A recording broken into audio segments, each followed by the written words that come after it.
বলেন তো, কোন জায়গা আছে যেখানে রাহমাত লিল আলামিন নেই? তিনি তো মানব মণ্ডলীর জন্য সাক্ষীদাতা। তাই সর্বকাজে তাকে স্মরণ করুন। পার্থিব প্রলোভন থেকে অন্তরকে মুক্ত রাখুন। লোকের প্রশংসা, লোকের বদনাম, লোকের নিন্দায় মন খারাপ করলে চলবে না। এই দুনিয়া ক্ষণস্থায়ী, পার্থিব প্রলোভন ক্ষণস্থায়ী। এই দুনিয়া আরামের জায়গা নয়। সাময়িক আরামে, ক্ষণস্থায়ী প্রলোভনে অন্তরকে কুলসিত করবেন না। সাময়িক আরামকে বেছে নিয়ে দীর্ঘস্থায়ী কষ্টে নিপতিত হবেন না। এত কিছু বুঝে লাভ নেই, স্রেফ গোলাম হয়ে যান। গোলামের কাজ হচ্ছে গোলামি করা।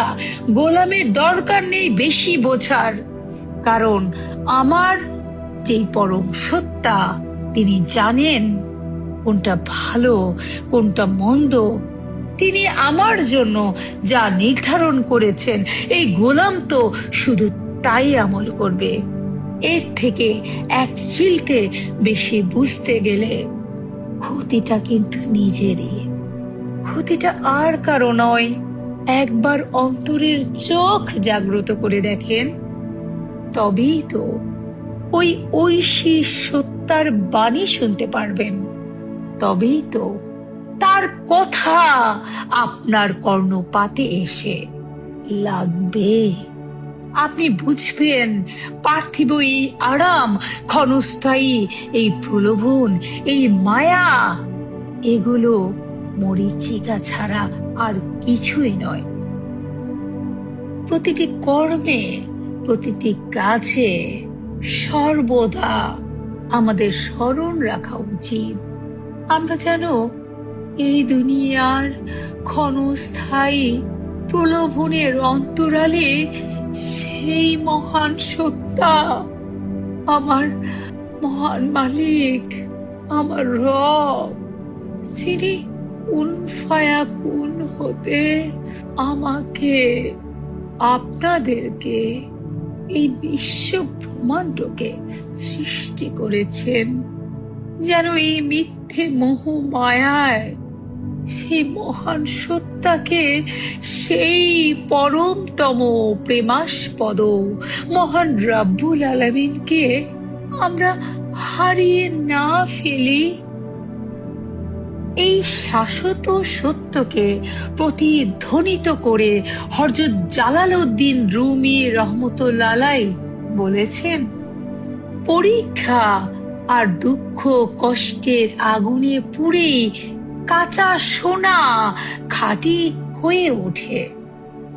আল্লাহ যখন তোমার হাত থেকে তোমার কোনো প্রিয় বস্তু কেড়ে নেন, তখন বুঝবে তিনি আসলেই তোমার হাত দুটোকে খালি করেছেন তার চেয়েও উত্তম মহৎ কোনো আধ্যাত্মিক নেয়ামত দিয়ে তোমার জীবনকে পরিপূর্ণ করে তোলার নিমিত্তে। আর এই সুকঠিন ধৈর্য ও অবিচলতার পুরস্কার ঘোষণা করে রাব্বুল আলামিন ফরমান, ইন্নামাল উসরি উসরা, অর্থাৎ নিশ্চয়ই কষ্টের সাথেই স্বস্তি রয়েছে। সূরা আল ইনসিরাহ আয়াত 6।